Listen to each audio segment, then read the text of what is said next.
I recently had a chance to try out the free version of Stream on Brewboard, and I put it into this. And this is a saber that I built for my son. The original idea was actually to put FX Saber OS on this, but as soon as I tried out Stream, I decided Stream was probably the better choice.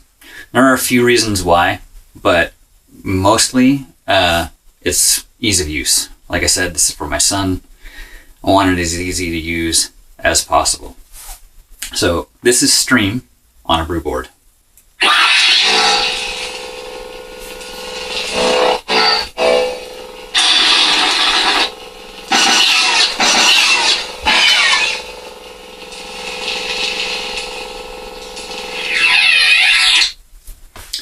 And as you can see, the response time on this is absolutely fantastic.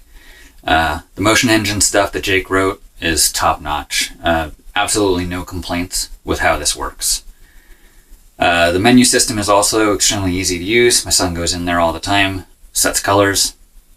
Menu mode. Just Menu mode. hold down the main button. Set sound volume. Hold it down again. Set main blade color.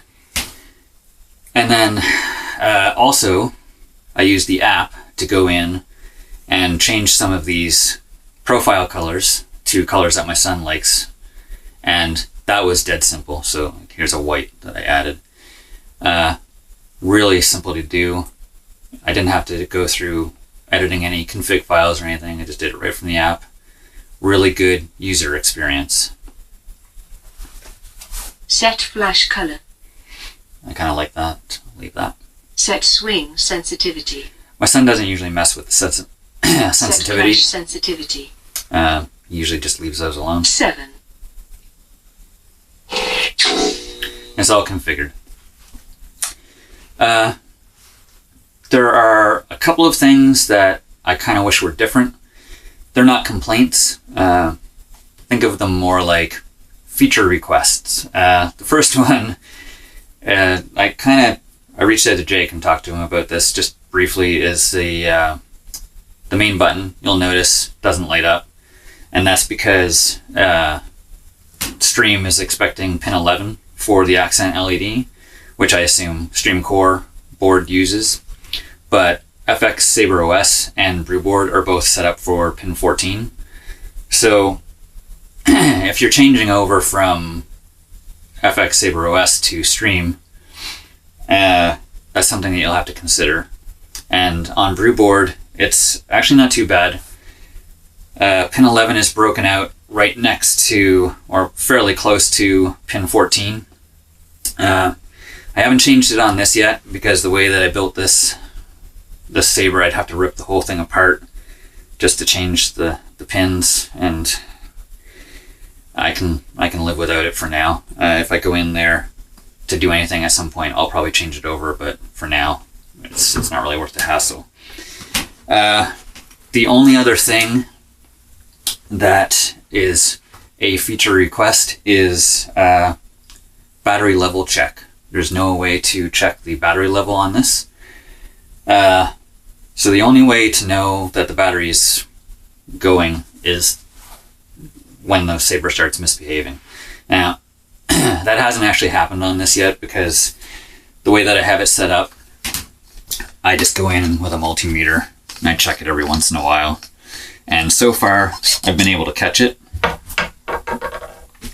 But I can just take off the door for this.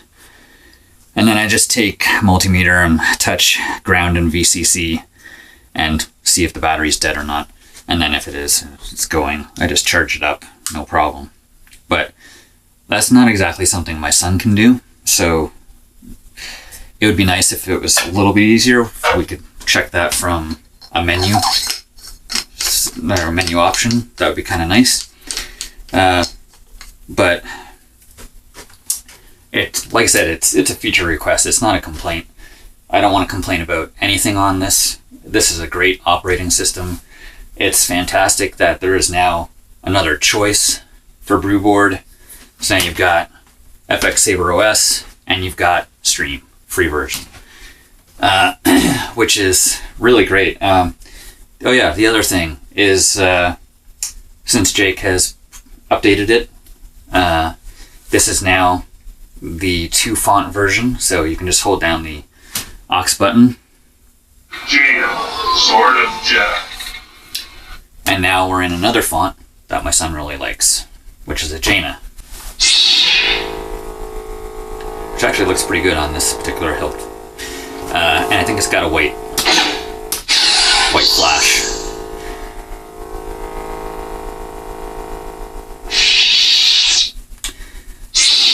Oops.